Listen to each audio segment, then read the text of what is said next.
this is Mary with Mary's Blue Door, and it is Transformational Tuesday.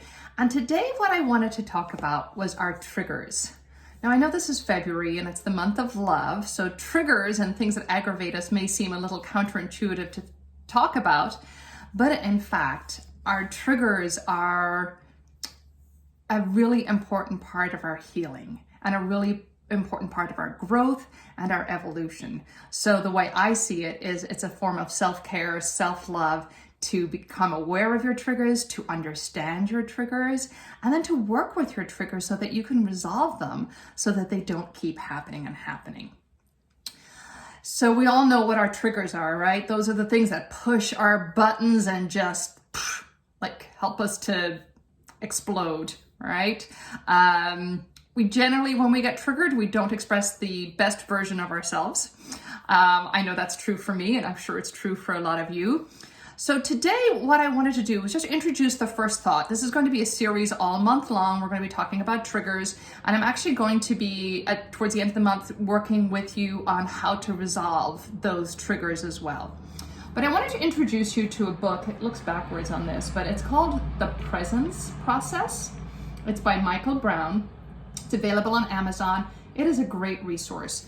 He talks a lot about breath work in here, which is of course why I love it, but he also talks about the emotions and our emotional maturity, how our belief system gets developed between ages 0 and 8 approximately, and how every 7 years, you know, we're either going through, we start with the, what you may call it, the emotional growth, right? When we're little kids, and then it's the mental, we go to school, and then it's the physical, we go through puberty and we finish growing and all of that stuff. And so everything happens in 10-year cycles. So all of our triggers started in childhood, and then we keep stacking on top of them, stacking.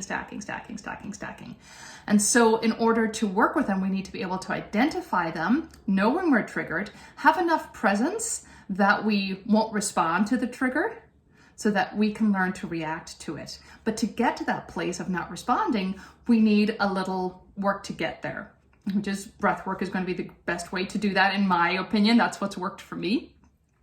But then how do we resolve those triggers so that they don't keep triggering us? And so today I'm just going to introduce you to one quick concept. And it's going to be a little longer than the 2 minutes I normally try to keep.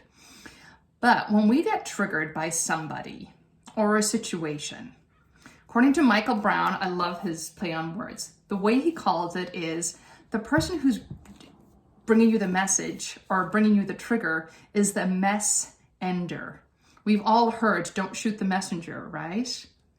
Well, in the same way, when we get triggered, don't take it out on the person who triggered us. Don't blame them. Don't hold them accountable for making us feel that way.